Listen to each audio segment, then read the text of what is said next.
In this session, we're going to look at prisms that are irregular in their shape.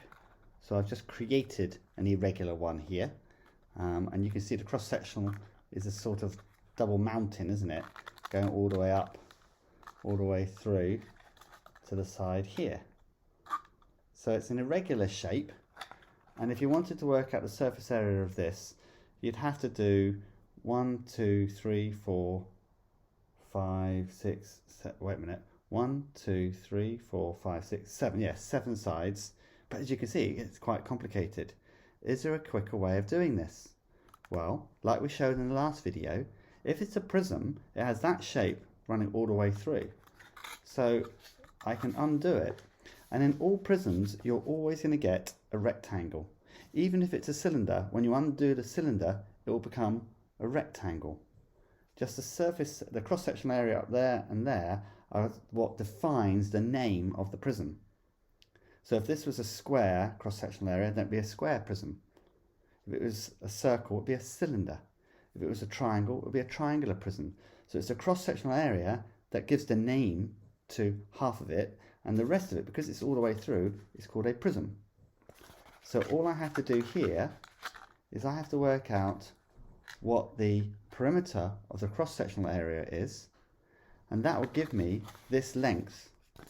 And then of course I've got to work out the area of this double mountain, which can be quite complicated.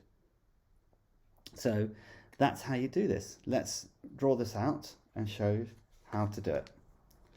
So we have our double mountain range like that, and then because it's a prism, it has these parallel lines all the same length across, and of course you're not going to see all of it. It's a bit like a Toblerone, I guess. So let's use this colour. I'm going to colour in the cross-sectional area. Now the cross-sectional area is going to be a challenge, so what I'm going to do to make life easier, okay, I'm going to give you the area of the cross-sectional area of the cross-section. So let's just say that has an area, and let's call it 40 centimeters squared. And now what we need to do is work out the perimeter of this shape. And so what I'm going to say is we call that perimeter 4, this one 3, 3, 3, 5. So I've got the perimeter here. Okay, remember the distance around the outside, and let's call that length 10, just for ease. Now what I've got to do is draw out the net of that. Well, you don't actually have to draw out the net. You can see here how it's going to work. So you don't actually have to draw it out. So what I'm going to do instead is I'm going to work out the perimeter of the cross-sectional area. So I'm going to add these ones together, the 4, the 3, the 3, the 3, and the 5. So that's 9, and that's 9, so it's 18. So that perimeter is 18. I know the length there is 10. So what I'd call the drum, the central bit, the middle bit here, I know that now that is 18 across there. And I know that it's 10 across there. So I can work out that the total surface area there is going to be 180.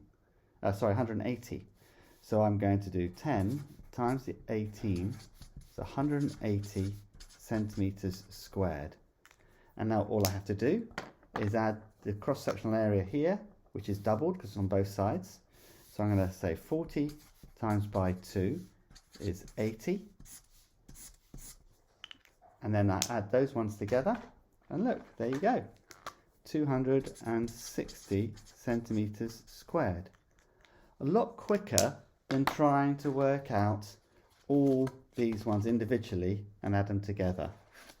Okay, so for a prism, an irregular shaped prism, you've got to work out the perimeter of the cross section, okay, as well as the area. That can be tricky, but you work out the perimeter of the cross section, that is that length there, and then times it by the depth. Oh, that's my buzzer. I need to go and teach.